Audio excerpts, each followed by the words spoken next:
साथ श्री कुलदीप सिंह जी हैं। So he is been with us for last almost 8 years now. 2015 में हम लोगों ने इनका बाईपास ऑपरेशन कराया था और इनका माइट्रल वैल्व तब रिप्लेस किया गया था। तो माइट्रल वैल्व हमारे हार्ट का एक वैल्व होता है। हमारे हार्ट में 4 वैल्व्स होते हैं, उनमें से एक बहुत इंपॉर्टेंट वैल्व जो है वो माइट्रल वैल्व होता है। तो एक कृत्रिम चीज होती है, एक आर्टिफिशियल चीज होती है। जब वैल्व लगता है इट्स नॉट नेचुरल, जो ईश्वर ने दिया वैसा तो नहीं होता। तो समय के साथ वो डीजनरेट होने लग जाता है, उसमें वो खराब होने लग जाता है।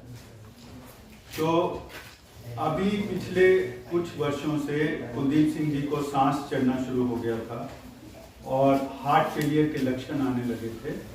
और उसका कारण जब हम लोगों ने देखा तो हमने पाया कि इनका माइट्रल वैल्व जो है वो डीजनरेट हो चुका है।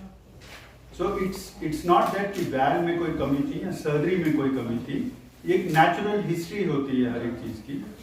आप कह सकते हैं कि वारंटी पीरियड उसका 10 साल के लगभग होता है, तो 9-8 साल पे वो डीजनरेट होना शुरू हो गया था। और सर को काफ़ी परेशानी रहती थी। हमारे पास रिपीटेड एडमिशन होते थे इनको हार्ट फेलियर को लेकर।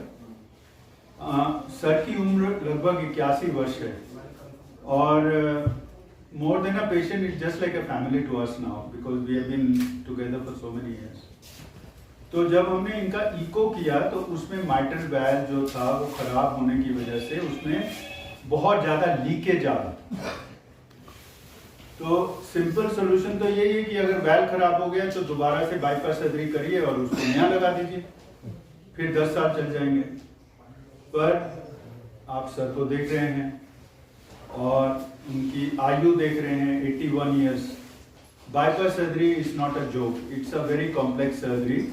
और अगर हम बाईपास सर्जरी दोबारा कराना चाहते हैं तो वो बहुत ही कॉम्प्लेक्स हो जाती है और बहुत ही सीरियस होती है। इनफैक्ट कई बार डॉक्टर भी चाहता है कि दोबारा से सर्जरी ना करनी पड़े। ऐसी स्थिति में एक बिल्कुल इनोवेटिव टेक्निक आई है जिसको transcatheter mitral valve replacement कहते हैं। इसमें वो वैल्व जो खराब हो गया है, बिना बाईपास सर्जरी किए हम लोग ट्रांस कैथेटर उसको जाकर लगा देते हैं, जस्ट लाइक जैसे हम स्टेंट करते हैं या एंजियोग्राफी करते हैं, इस तरीके से उसको लगाया जाता है। काफ़ी इसके लिए हमको मेहनत करनी पड़ी।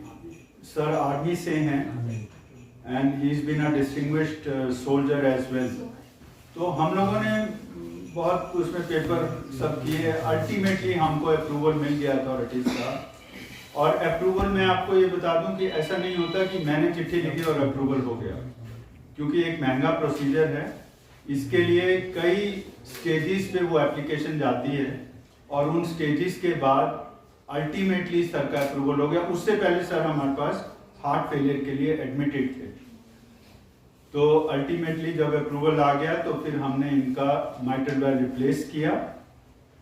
मैं ये बता दूं कि पूरी दुनिया में 2013 के बाद जब सबसे पहले ये वैंकूवर कनाडा में टेक्निक यूज हुई, उसके बाद लगभग 5000 ये इस तरह के रिप्लेसमेंट हुए हैं। भारतवर्ष में लगभग 300 हुए हैं अभी तक। और नॉर्थ इंडिया में ये दिल्ली में ऑफ कोर्स एस्कॉट जो कि हमारा सिस्टर हॉस्पिटल है वहाँ पर होते हैं, पर दिल्ली के ऊपर ये नॉर्थ इंडिया में पहला है जो कि हम लोगों ने यहाँ पर किया।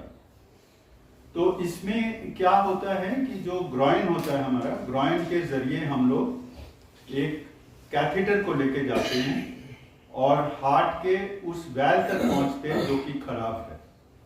वहाँ पर जाकर ऐसी विधि होती है कि नया वैल्व वहाँ पे लग सके। जो पुराना डिजेनरेटिव वैल्व है वो एक तरीके से वहाँ पे एंकर का काम करता है, क्योंकि नया वैल्व आप सीधा लगाएंगे तो वो कई बार फिसल सकता है, पर जो पुराना वैल्व वहाँ पे लगा हुआ है वो एंकर का काम करता है और वहाँ पे नया वैल्व जाके चिपक जाता है। और वहाँ पे कई हीमोडायनामिक पैरामीटर्स होते हैं जिनके जरिए हमने देखा कि जैसे ही वैल्व लगा सर के लीकेज उसी समय खत्म होगी। लाइक इट वाज लाइक आपने बिजली का स्विच ऑन किया और ऑफ किया और लाइट आ गई और लाइट चले।